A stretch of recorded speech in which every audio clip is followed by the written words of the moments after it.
오늘 함께 보실 하나님의 말씀은 갈라디아서 5장 2절에서 12절 말씀입니다. 보라, 나 바울은 너희에게 말하노니 너희가 만일 할례를 받으면 그리스도께서 너희에게 아무 유익이 없으리라. 내가 할례를 받는 각 사람에게 다시 증언하노니 그는 율법 전체를 행할 의무를 가진 자라. 율법 안에서 의롭다함을 얻으려 하는 너희는 그리스도에게서 끊어지고 은혜에서 떨어진 자로다. 우리가 성령으로 믿음을 따라 의의 소망을 기다리노니 그리스도 예수 안에서는 할례나 무할례나 효력이 없으되 사랑으로서 역사하는 믿음뿐이니라. 너희가 다름질을 잘 하더니 누가 너희를 막아 진리를 순종하지 못하게 하더냐. 그 권면은 너희를 부르신 이에게서 난 것이 아니니라. 적은 누룩이 온 덩이에 퍼지느니라. 나는 너희가 아무 다른 마음을 품지 아니할 줄을 주 안에서 확신하노라. 그러나 너희를 요동하게 하는 자는 누구든지 심판을 받으리라. 형제들아, 내가 지금까지 할례를 전한다면 어찌하여 지금까지 박해를 받으리요. 그리하였으면 십자가의 걸림돌이 제거되었으리니 너희를 어지럽게 하는 자들은 스스로 베어 버리기를 원하노라. 오늘 본문 내용에서는 앞서 말했다시피 율법주의자들에 대한 내용이었습니다. 오늘 본문에서 이들의 주장은 회심한 이방인들도 그들과 동일하게 할례를 받아야 하는 것이었습니다. 하지만 바울의 주장은 달랐습니다. 오늘 본문 2절을 통해 바울은 그리스도 안에서 할례를 받든지 안 받든지 상관이 없다 한 것입니다. 그래서 바울은 2절에서 할례를 받으면 그리스도 안에서 아무런 유익이 없다고 전하고 있습니다. 바울이 오직 예수 그리스도를 믿는 믿음으로 의롭다함을 받고 구원에 이른다고 가르쳤는데 여전히 할례를 더해야 한다는 이야기를 이 사람들은 한 것입니다. 공식적으로 말하지는 않았지만 구원을 행위로 이루겠다 한 것이고 이 또한 율법을 지킴으로 구원에 이르겠다는 주장이었던 것입니다. 바울은 여태껏 갈라디아에서 가르친 것은 율법은 결국 사람을 죄 아래 데려가는 역할밖에 하지 못한다는 것입니다. 하지만 이런 율법주의자들의 주장은 스스로 더 안전한 것처럼 여김으로써 왜곡된 신앙생활을 하고 있었던 것입니다. 그래서 바울은 4절에서 이 때문에 그리스도가 아무 유익을 끼치지 못할 수 있다라고 말하고 있습니다. 4절 말씀 보시겠습니다. 율법 안에서 의롭다함을 얻으려 하는 너희는 그리스도에게서 끊어지고 은혜에서 떨어진 자로다. 다시 말해서 이런 방식으로 뭔가 더해서 하나님 앞에 온전히 설 수 있다고 믿는 사람들은 그리스도로부터 끊어진다는 말씀입니다. 즉 그리스도와 아무 관계가 없게 되고 그 관계를 잃게 된다는 것이죠. 다르게 분석해 본다면 예수님을 믿고 난 후 행위로 의롭고자 하면 은혜를 부정하는 것과 같다는 것을 바울은 전하고 있는 것입니다. 사랑하는 성도 여러분, 오늘날 많은 성도들의 신앙생활도 율법적인 부분들이 존재합니다.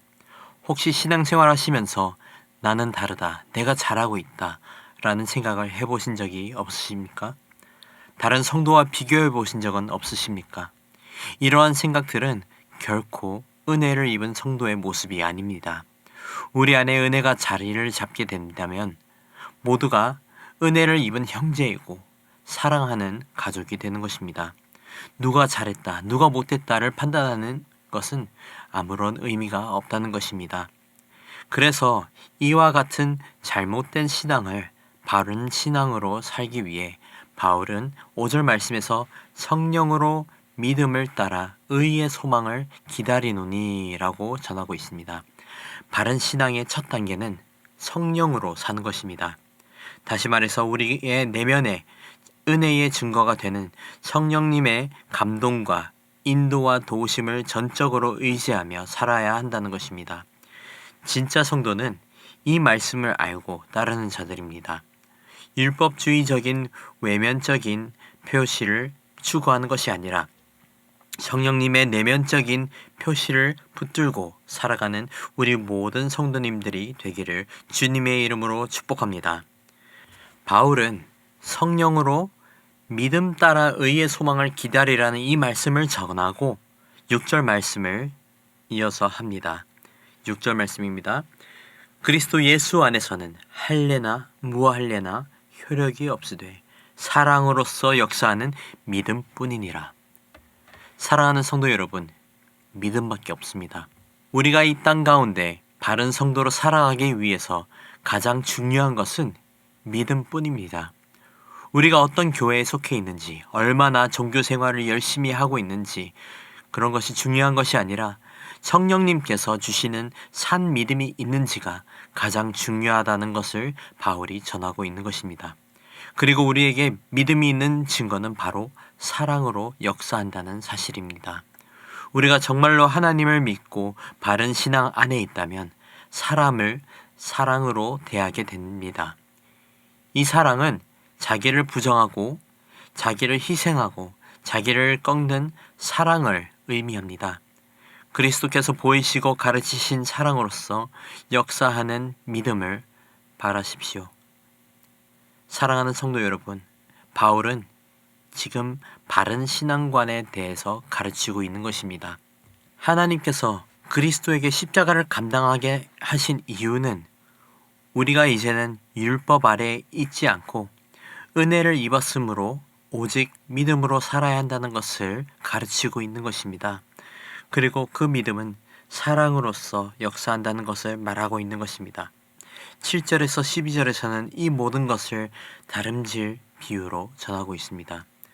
분명 7절에서 다름질을 잘했다고 나와 있습니다. 하지만 거짓 교사들과 율법주의적 가르침으로 믿음이 흔들리게 되므로 지적하고 있는 것이죠. 마치 9절에서 말한 적은 누룩이 온 덩이에 퍼지듯이 그들의 잘못된 가르침이 자라고 있는 다름질 전체에 지장을 주었다는 것입니다. 하지만 바울은 10절에서 성도들을 향해 그들의 믿음을 지킬 것임을 확신하고 안심하는 표현을 합니다.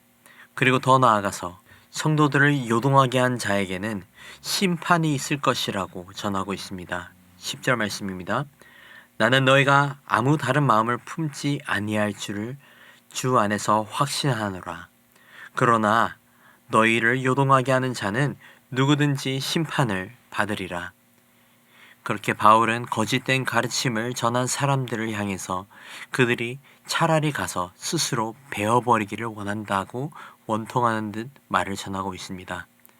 그만큼 거짓 가르침, 할례를 주장하는 율법주의적 사상은 성도의 바른 신앙생활에 도움이 되지 않고 오히려 그리스도로부터 끊어지게 하는 것이었던 것입니다. 사랑하는 성도 여러분, 바른 신앙생활을 하는 저와 여러분이 되기를 소망합니다. 은혜로 구원에 이르게 되었습니다. 그리고 그 은혜는 내가 잘해서 얻은 것이 아니라 오직 믿음으로 얻게 된 선물입니다. 내가 잘한 것이 하나 없이 믿는 믿음으로 하나님께서 거저 주신 것입니다. 우리 모두가 오직 믿음으로 구원받은 성도인 줄 믿습니다. 믿음으로 살아가고 은혜를 은혜로 여기고 하나님께 영광 돌리면서 성령님의 인도하심으로 하루하루 살아가는 저와 여러분이 되기를 주님의 이름으로 축복합니다. 기도하겠습니다. 우리를 사랑하시고 긍휼히 여기시는 하나님 아버지 감사합니다. 우리를 구원하시고 새 생명 주심에 감사드립니다. 아버지 주께서 우리에게 주신 구원의 선물이 은혜인 줄 믿습니다. 그 은혜를 우리가 다른 세상의 것으로 더하려 하지 않게 하시고 오직 주신 믿음 하나만을 붙들고 살아갈 수 있도록 인도해 주시옵소서. 우리의 연약함으로 세상의 기준과 표면적이고 율법적인 기준들을 생각하는 것이 아니라 모든 것이 은혜였음을 기억하고 오직 성령님의 인도하심으로 살아내게 하옵소서. 우리가 잘해서 구원받는 것이 아니라 아버지께서 거저 주신 은혜임을 늘 기억하게 하옵소서. 주신 은혜 감사하며 늘 주님 사랑 안에 머물게 하옵소서. 감사합니다. 사랑합니다. 이 모든 말씀 은혜를 허락하신 예수님의 이름으로 기도드립니다. 아멘. 우리 이 시간 말씀을 붙들고 기도하실 때에 주간 기도 제목으로 전도와 선교를 위해 함께 기도하시겠습니다. 우리 신부산 교회가 전도하는 교회, 선교하는 교회가 되고 신부산 교회가 부산 지역의 죽어간 영혼을 살리는 교회가 될 수 있도록 기도해 주시길 바랍니다. 또한 우리 교회가 파송하고 후원하는 선교사님들과 세계 선교를 위해 함께 기도하시겠습니다. 기도하겠습니다.